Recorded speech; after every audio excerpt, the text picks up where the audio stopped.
Estamos de regreso en Hablemos de Política con Carlos Ramírez y nada mejor que hablar de política con uno de los grandes fundadores de la política como ciencia, pero también como praxis, Aristóteles, en función de un seminario internacional que se celebró hace unos días en Cuernavaca, Morelos, y del cual fue organizador y desde luego ponente el doctor Jesús Araiza, que nos acompaña aquí en el estudio. Jesús, sigue distancia crítica importante, recuperación de Aristóteles.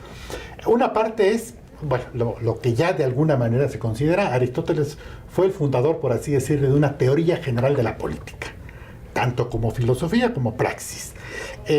Datos muy concretos. Aristóteles prefiguró el pensamiento universal.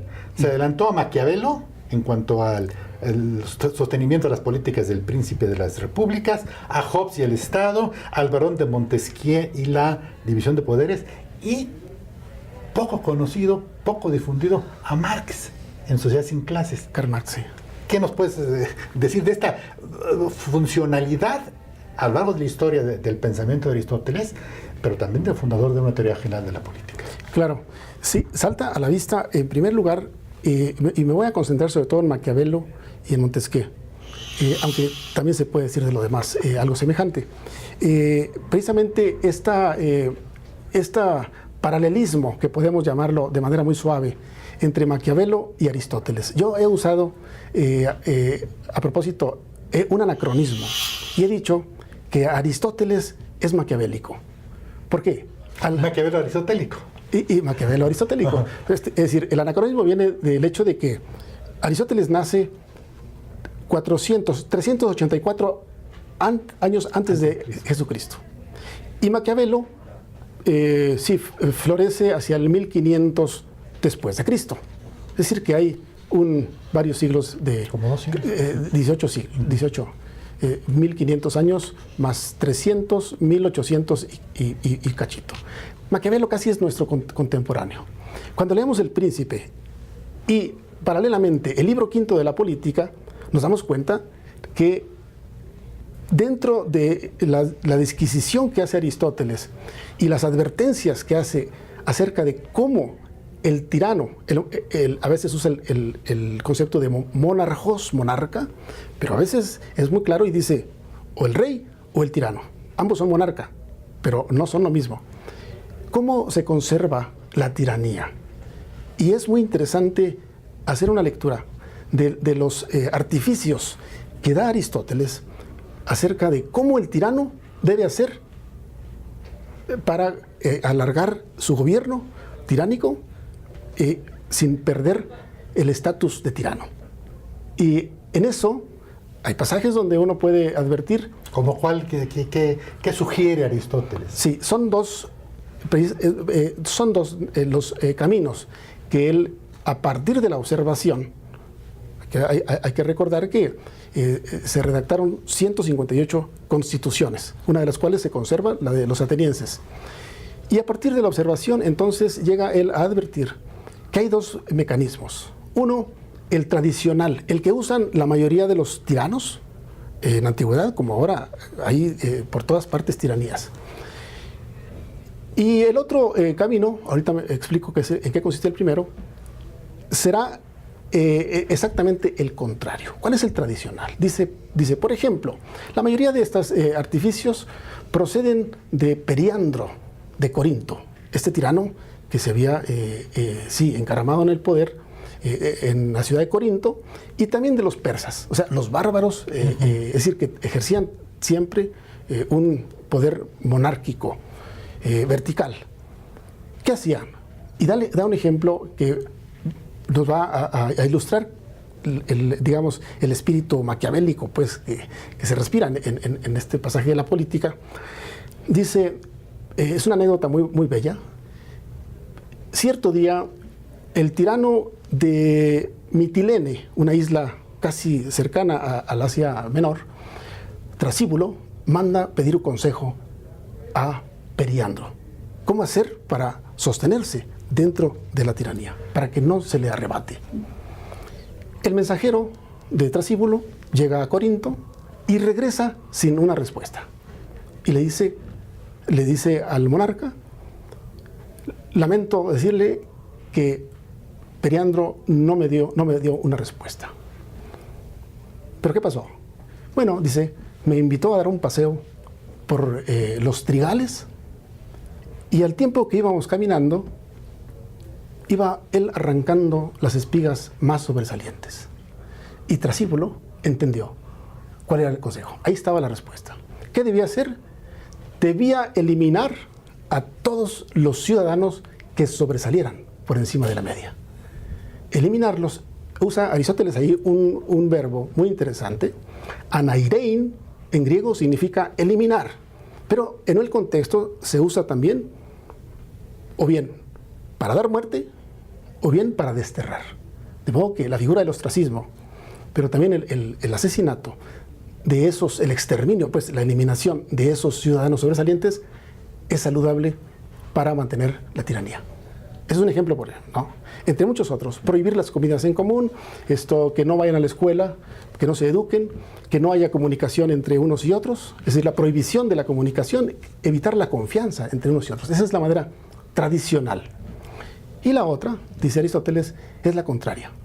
Porque si una realeza se destruye cuando el monarca se convierte en tirano, lo que el tirano debe hacer es hacer todo lo posible por llegar a simular que es un rey. Y simular, o sea, aparentar. ¿Por qué razón? Porque si llegara a ser un rey, pierde la tiranía. Automáticamente se convierte ya en un monarca bueno, por así decirlo. De modo que estos dos son los dos artificios, los dos estratagemas que da Aristóteles como un consejo. Y aquí se ve, pues, cómo el príncipe, ¿no? Se apoya de algún modo en este entramado expuesto en el libro quinto de la política. Es un ejemplo. Luego, la división de poderes. Que es el Barón de Montesquieu. Exactamente. En el libro cuarto está muy claramente allí clasificado, expuesto el tema de la división de poderes. Al Ejecutivo le llama Aristóteles las magistraturas. Y este tema lo desarrolla ya pormenorizadamente en el libro sexto. Luego dice, el elemento más importante es el deliberativo, to buleutikon. Corresponde al Senado y a nuestra actual Cámara de Diputados. Es ahí donde se delibera. Y se delibera, y dice, con mucho detalle sobre la guerra y la paz, sobre los impuestos, sobre los ingresos y egresos, sobre las relaciones, pues, también con otros países, etcétera, con otras ciudades, en fin. Y en tercer lugar, el judicial. Ahí están.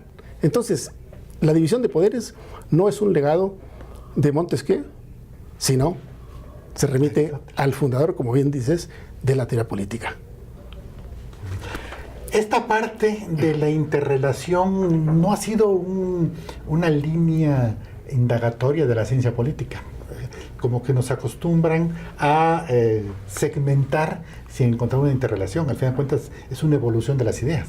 Es una evolución. Y tomando en cuenta la diferencia de lo que era la democracia ateniense con la democracia florentina o la inglesa. Desde luego que las circunstancias particulares van cambiando. En la misma vida de un individuo van cambiando. Y no es el mismo, podría decirse heraclíteamente, ¿no? Es decir, no somos el mismo que hace 30 segundos. Y lo mismo se puede decir de la humanidad. Sin embargo, ahí están puestos los principios de la teoría política.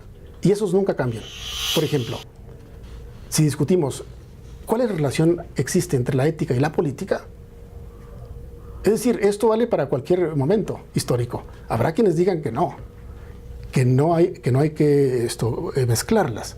Pero hay una fundamentación también científica.